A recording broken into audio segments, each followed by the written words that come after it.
الله أكبر الله أكبر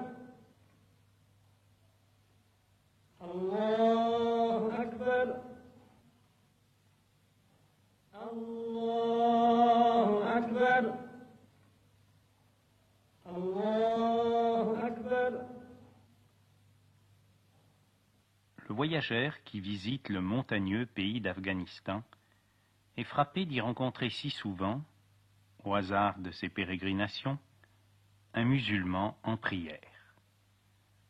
Suivant que ce visiteur est plus ou moins bien disposé à l'égard de l'islam, les mots de fanatisme ou de ferveur lui viennent à l'esprit. Les Afghans sont musulmans, mais ce ne sont pas des Arabes. Certains Occidentaux, pour des raisons politiques ou personnelles, ont jugé sévèrement les peuples arabes. Que ces peuples ne soient pas toujours demeurés fidèles à la grandeur de l'islam, c'est possible. Mais est-ce une raison, une justification pour méconnaître ou pour dénaturer le visage musulman de la spiritualité? Ce visage admirable a été conservé très pur en Afghanistan, et ce pays est demeuré une terre de sagesse grâce aux confréries de soufis, gardiennes de l'ésotérisme, que les musulmans eux-mêmes dénomment tassaouf.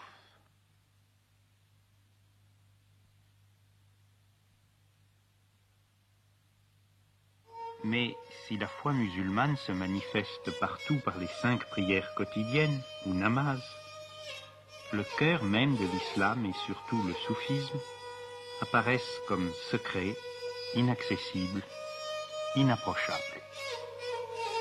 Pour l'étranger résidant en Afghanistan autant que pour le touriste, cette contrée, comme tous les pays musulmans d'ailleurs, est hérissée de murailles aux portes closes, derrière lesquelles chacun peut imaginer l'Orient de ses rêves, celui des poètes, celui des harems, celui des mystiques. Bien des étrangers ont vécu pendant des années en Afghanistan, bien peu ont su que certains de ces hauts murs cachaient une vie spirituelle enracinée dans la tradition islamique, mais atteignant les cimes universelles de la métaphysique et de la connaissance de soi. Et pourtant, il est un secret tout simple, qui rend inutile tous les sésame ouvre-toi. Les ranakas, c'est-à-dire les demeures où se réunissent les soufis et où résident leurs maîtres, gardent leurs portes toujours ouvertes. Mystiques de l'islam, les pires ne sont pas des abbés de monastère, mais des hommes mariés. Les disciples soufis ne sont pas des moines, mais des commerçants, des artisans, des agriculteurs, des professeurs. Et dans les jardins ombragés, chers au cœur de tous les musulmans, au pied des arbres centenaires, de génération en génération depuis le prophète Mohammed et le calife Ali, se sont transmises et se transmettent les doctrines ésotériques de l'islam et les techniques d'ascèse qui permettent d'en accomplir la réalisation personnelle. La loi commune à tous les musulmans est dénommée Shariat. La voie intérieure s'appelle Tariqat. Ce mot tariqat s'emploie aussi pour désigner les différentes confréries ou ordres religieux. Nous sommes ici auprès du cheikh Samaruddin de la confrérie des Naqshbandis, mais sont aussi représentés en Afghanistan les Qadérias, les Chishtias et les Sohrawardias. Des tariqats soufis, il en a existé, il en existe dans tous les pays musulmans, arabes ou non arabes. Les ranakas, mot persan désignant la maison où se réunissent les soufis, sont toujours construites selon l'architecture traditionnelle. Il ne faut pas les confondre avec les madrasas, c'est-à-dire les universités coraniques où sont formés les théologiens et docteurs de la loi, les mullahs. À travers l'histoire de l'islam, la loi et l'ésotérisme, la lettre et l'esprit, les mullahs et les soufis ont parfois été en conflit. Il ne faut pas en exagérer l'importance. Ce mullah, qui prononce son serment dans une mosquée de Kandahar, est également le chef d'une tariqat Qadiriyya, donc un maître soufi. Dans l'auditoire qu'il écoute prêcher sur l'exotérisme de l'islam, se trouvent quelques hommes dont l'exigence spirituelle est plus intense que celle des autres et qui ont reçu leur initiation de soufi. Et la porte de la Hanaka s'ouvre dans un des murs de la mosquée, indiquant à tous que le chemin de l'ésotérisme passe d'abord par une forme religieuse traditionnelle. Les soufis, je l'ai dit, ne sont pas des moines. En un sens, c'est l'islam entier qui est un immense monastère avec ses 5 prières par jour.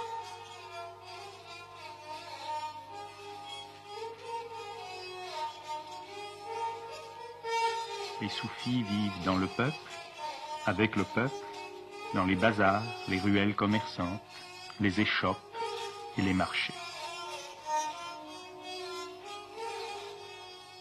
C'est au marché, dans la boutique d'un de ses disciples, assis parmi les sacs de céréales, que lors de mon dernier séjour en Afghanistan, j'ai retrouvé pour la première fois un des maîtres à qui je dois le plus, Khalifa Sahib et Charikar.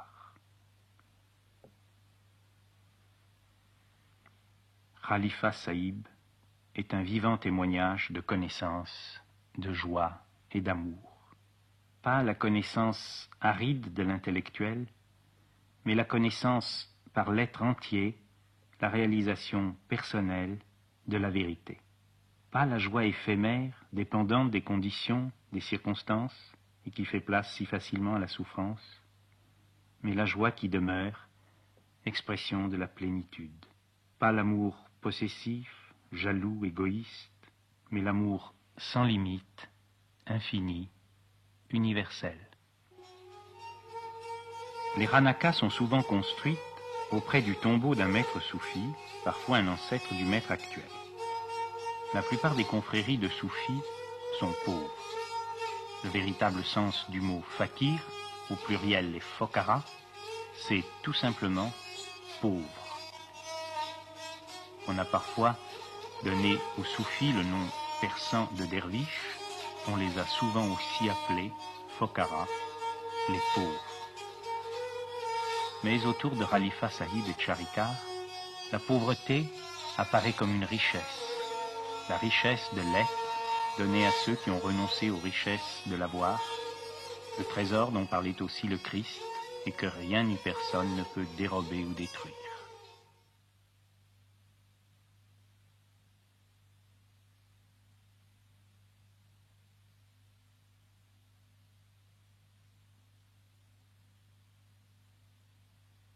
Tous les maîtres soufis que j'ai connus en Afghanistan laissaient venir à eux les petits-enfants. Les enfants sont parfaitement sensibles au niveau d'être d'un adulte et savent spontanément répondre à l'amour par l'amour. Et n'est-ce pas une bénédiction pour eux de grandir dans un climat de compréhension, de véracité, de tolérance et de sagesse?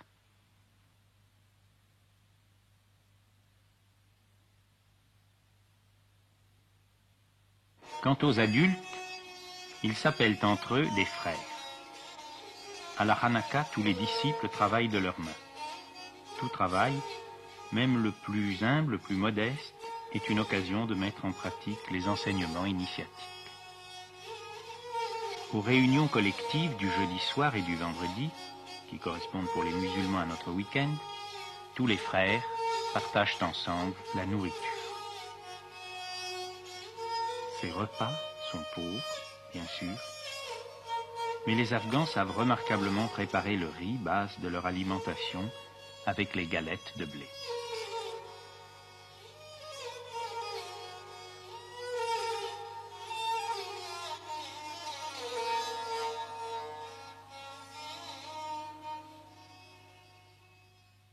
D'autres confréries se réclament d'un saint autrefois célèbre. Le Pir Zadeh, c'est-à-dire le successeur du Pir, est généralement son fils. Le titre de Pir apparaît donc parfois comme héréditaire, et certaines Hanakas, célèbres depuis plusieurs générations, disposent de moyens financiers importants. Des intérêts politiques ont même essayé de faire pression sur elle, créant ainsi des malentendus dans l'opinion publique, notamment la jeunesse universitaire progressiste. En vérité, un maître digne de ce nom est libre, totalement libre, en face de la richesse et de la célébrité, comme dans la pauvreté et l'abandon. Il est là pour tous, la Hanaka aux portes toujours ouvertes et la maison de tous. Le tombeau du premier pire est un lieu de prière et de recueillement où les mourides, c'est-à-dire les fidèles de cette lignée particulière, s'efforcent intérieurement d'atteindre au degré spirituel ou au niveau d'être du sage défunt. Le vendredi, après la grande prière de midi, c'est la communauté entière qui se réunit dans la salle du mausolée, mais à toute heure du jour, toute la semaine, des disciples viennent ici pratiquer leurs exercices d'ascèse ou wazifa.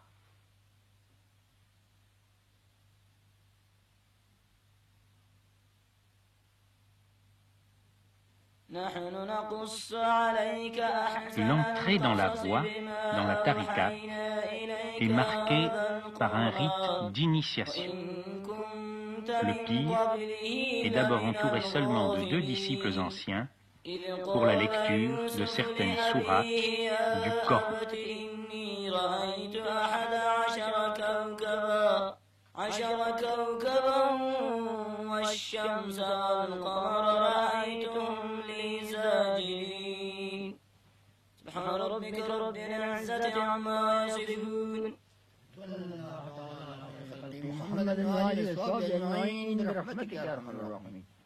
Puis le groupe des disciples déjà insérés dans la chaîne initiatique, ce qu'on appelle en arabe silsila, écoute le maître lui-même lire, cette fois non plus en arabe, mais en persan.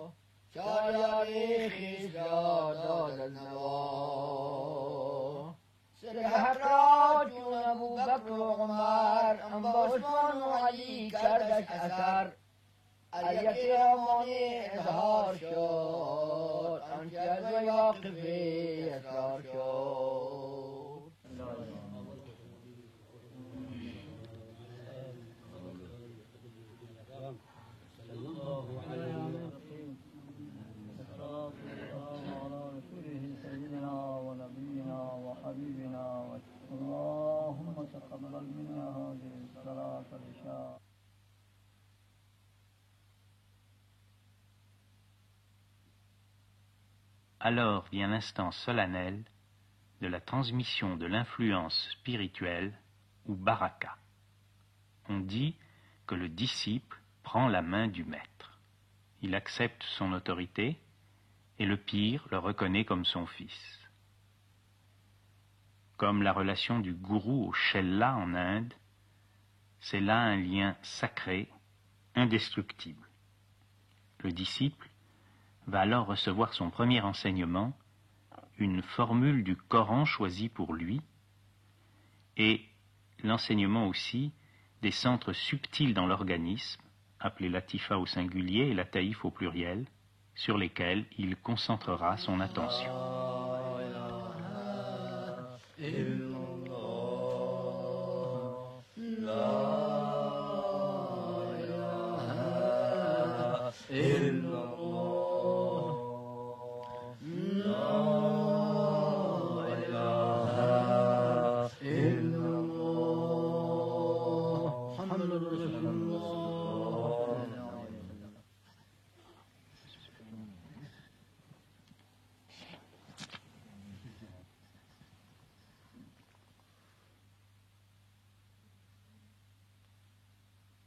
D'autres transmissions auront lieu au fur et à mesure de la progression du disciple.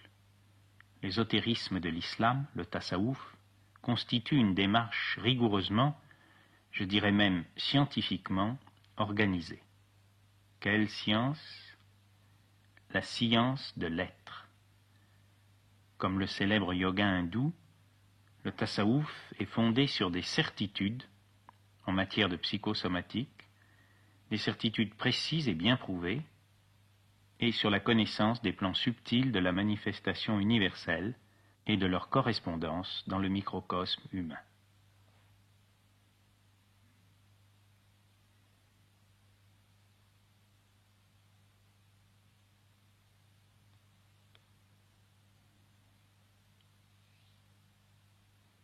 L'ascèse essentielle consiste à concentrer toutes ces énergies, mentales, émotionnelles et physiques, dans la répétition d'un des noms de Dieu ou d'une sentence du Coran, choisie particulièrement selon le disciple et selon son état sur la voie.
Le maître est celui qui sait.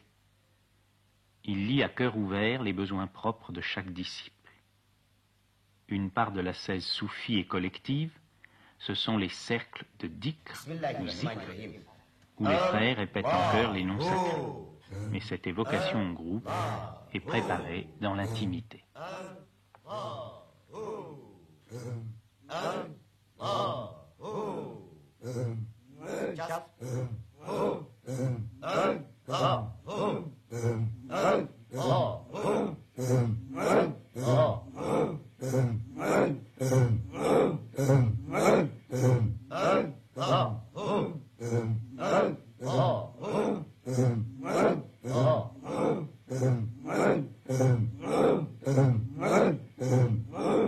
Bismillahirrahmanirrahim.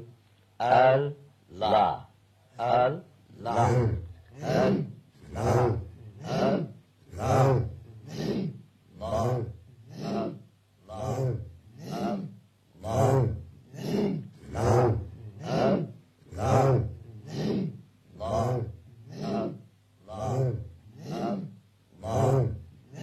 Ces techniques engagent l'être entier du soufi.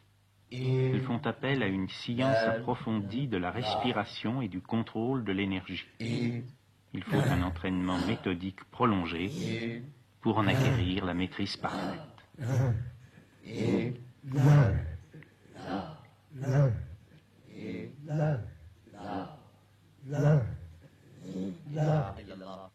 Les techniques de répétition ou mention varient suivant les voies ou tariqats. Le maître Maulana Fayyad est un pire de la tariqat des Qadériens.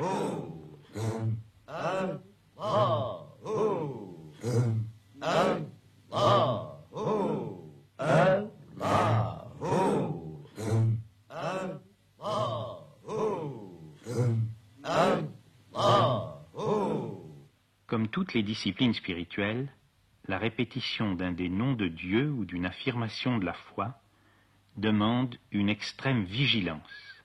L'attention se porte successivement sur les différents centres subtils, latifa, et cette attention soutenue est garante de la maîtrise que le disciple conserve et doit toujours conserver sur lui-même.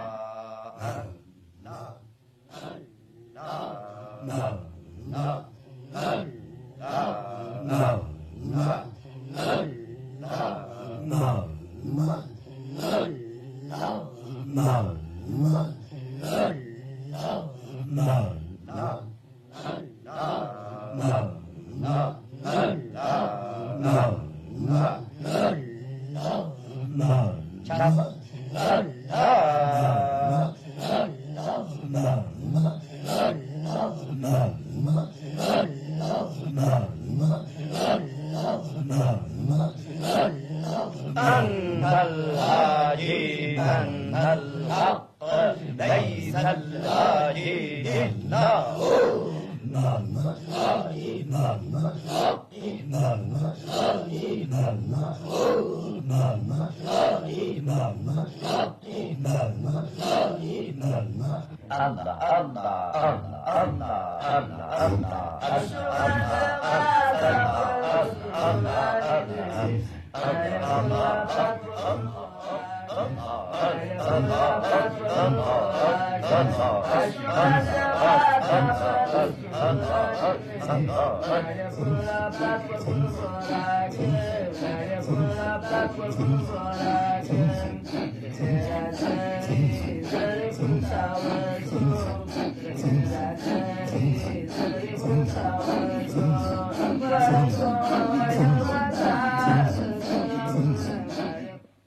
Dans la tariqat des Naqshbandis, le zikr est au contraire immobile et silencieux, purement intérieur. Les principes cependant sont les mêmes. S'arrachant à la distraction et à l'éparpillement dans lesquels se gaspille tant d'existences, le disciple rentre en lui-même, se recueille, s'unifie.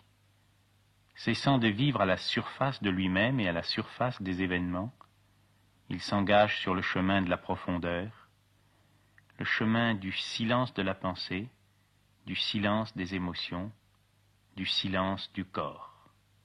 Alors, quand toute affirmation ou prétention égoïste s'est tue, se vérifie la parole chère aux soufis.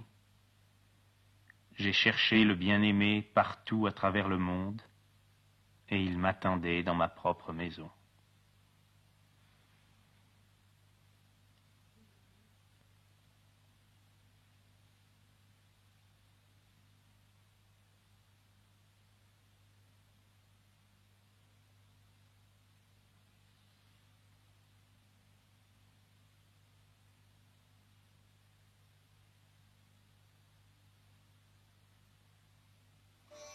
Si une part de la 16 soufis est un secret entre le maître et le disciple, l'autre part se vit en cœur, en communion avec tous les frères.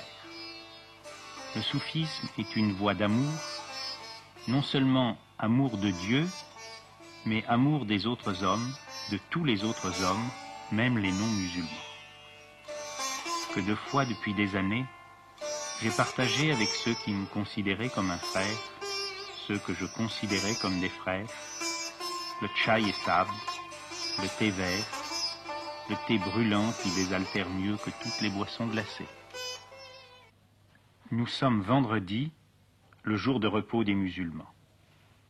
La communauté réunie accomplit la deuxième des 5 prières quotidiennes, ou namaz.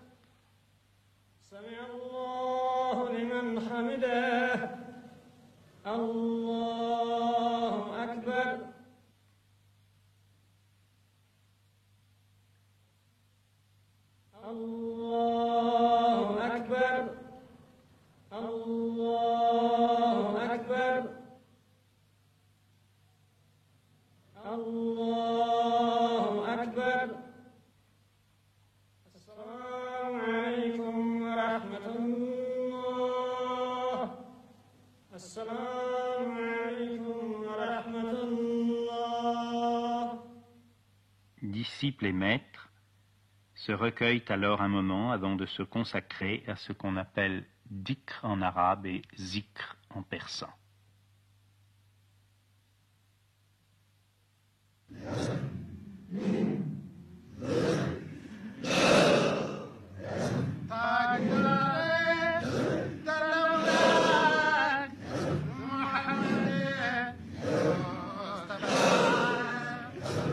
Les frères sont groupés en un cercle, à l'extérieur duquel se tient le maître de la confrérie. Témoin immobile, celui-ci est capable de percevoir l'état intérieur de chacun des participants.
Préparé par un enseignement donné par le tir à chaque disciple personnellement.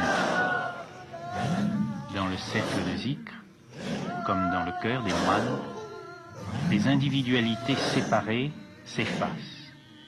La revendication égoïste fait place au sentiment d'être animé par une énergie supra-individuelle.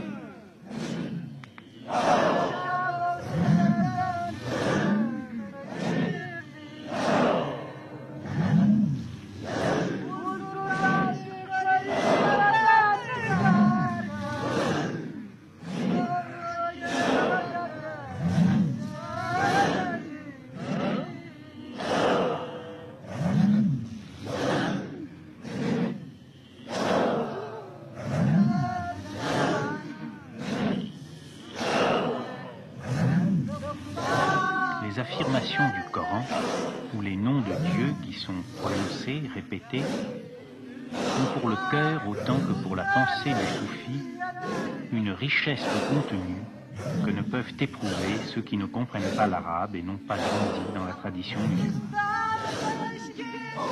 À cette invocation, toutes les fonctions, toutes les énergies du soufi participent consciemment. C'est une forme de prière qui engage l'être entier du disciple et qui prend appui sur des techniques respiratoires et des techniques d'émission de la voix extrêmement rigoureuses.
Peuvent avoir de déroutantes pour des spectateurs ignorant tout de cette ascèse qui n'a pas son équivalent dans la tradition chrétienne.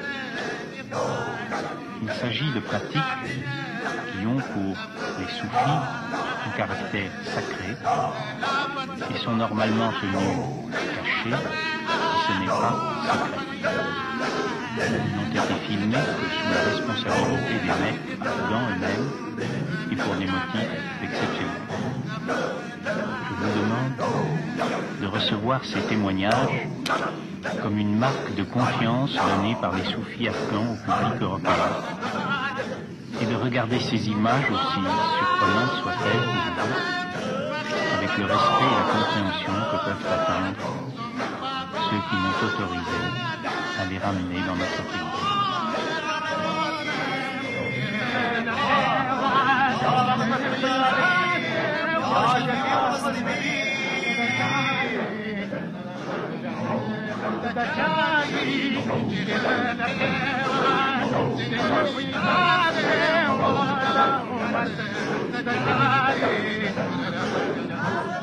Le rythme s'accélérant, la présence et la vigilance du pire sont encore plus actives afin de contrôler que chaque participant, même parmi les plus novices, conserve la parfaite maîtrise de musique. En vérité, si la maîtrise technique du zikr n'est pas totale, le candidat imprudent aboutirait vite au coma ou à la syncope. Or, j'ai été témoin de nombreux zikrs comme celui-ci, durant parfois des nuits entières, et je n'ai constaté qu'un seul cas de perte de contrôle de soi-même, et encore pour 1 à 2 minutes seulement. Au moment où un observateur non averti pourrait se tromper et croire que les derviches sont emportés par des énergies déchaînées, il suffit d'une ou deux paroles prononcées tranquillement par le maître pour que le rythme rapide s'arrête en quelques secondes et que les disciples reprennent calmement une autre invocation sur un rythme lent et mesuré. Celui qui participe au zikr de façon juste est situé à un plan de conscience qu'un spectateur non engagé ne peut même pas soupçonner. Au cœur du mouvement effréné, il fait l'expérience de l'immobilité, il est l'immobilité. Au cœur du vacarme, il fait l'expérience du silence, il est le silence.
Dans la tariqat Chishtia, le souvenir de Dieu prend la forme de l'audition de chants religieux dont les paroles bouleversent profondément les frères réunis à la Ranaka.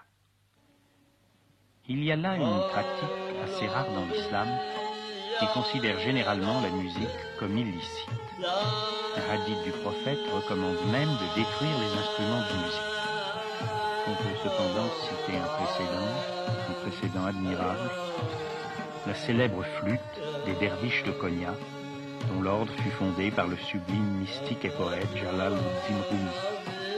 Et je peux témoigner de la gravité, de la ferveur et de l'attitude profondément soumise à l'islam de tous les soufis chishtiens qu'il m'a été donné de rencontrer.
Nous allons quitter la Ranaka Chishtia pour retrouver une forme de zikr plus proche de celle dont nous avons été tout à l'heure les témoins. Ce premier zikr avait été filmé à Kandahar, au sud de l'Afghanistan. Nous allons maintenant nous rendre au nord, près de Mazar-i-Sharif.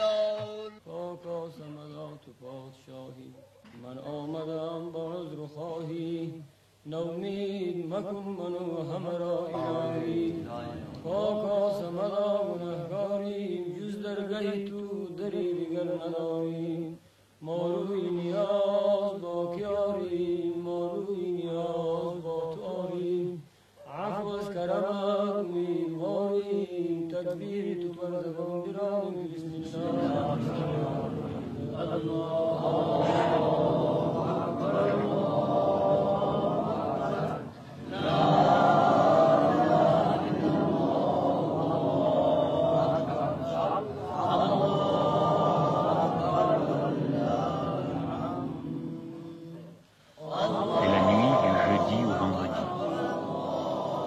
Le jardin de la Ranaka du cheikh Samaruddin n'est pas éclairé. Dans la pénombre d'une nuit d'Orient, quelques musulmans, appelés-les fakirs, derviches, soufis, fidèles à 14 siècles d'islam, accomplissent le grand mystère, la rencontre de l'homme avec Dieu.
À Kandahar, pour le premier zikr de ce film, le pir avait autorisé la participation de disciples encore novices.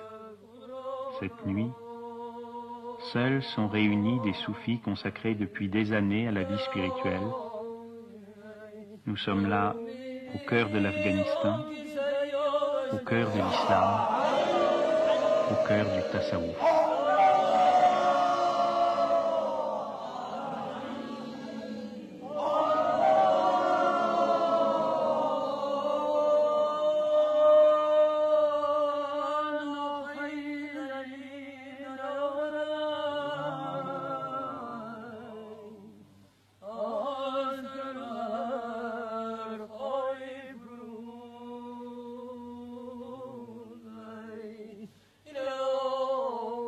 Je regarde ces images en même temps que vous.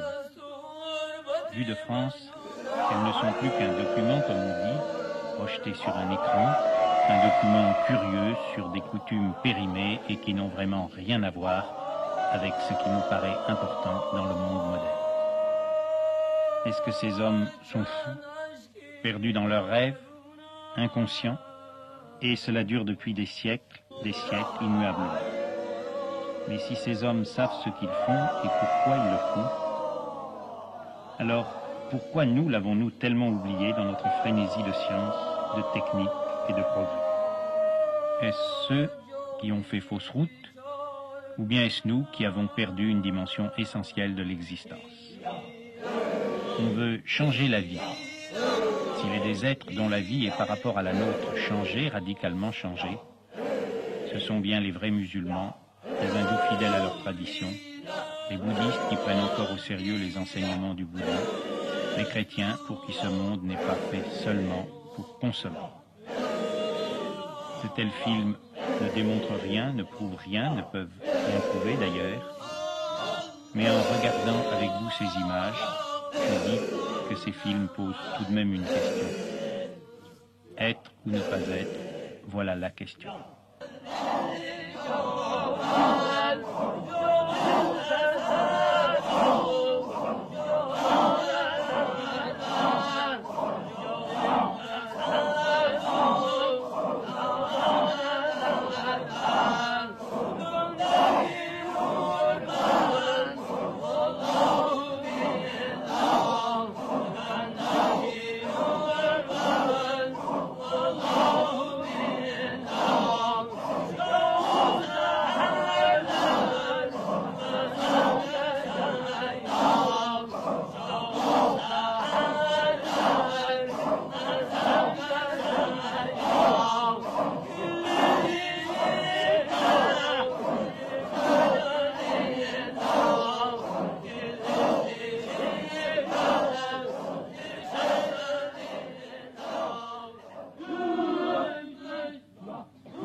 سهلنا إلهي كل صعب وكل مستقيم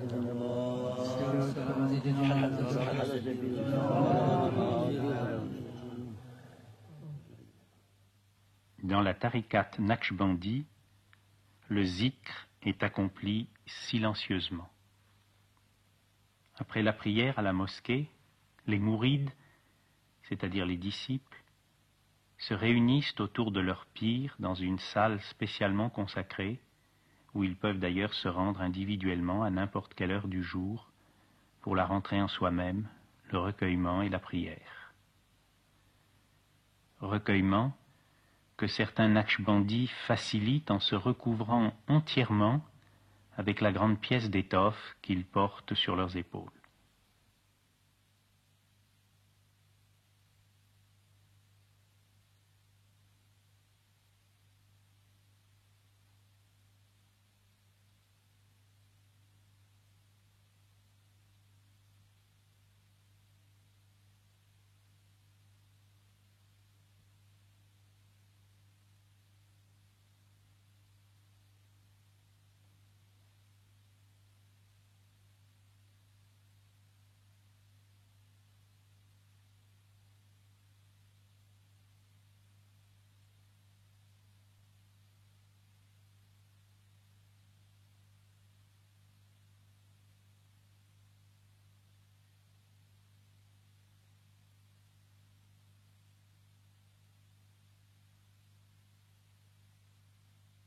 Afghanistan, islam, prière, silence. Le message d'amour et de tolérance du soufisme, fidèlement transmis depuis 14 siècles, est venu jusqu'à nous. Jusqu'à nous, occidentaux, qui recueillons aujourd'hui l'héritage spirituel de l'Asie, au moment où les pays d'Orient s'en détournent peu à peu, à mesure qu'ils se modernisent.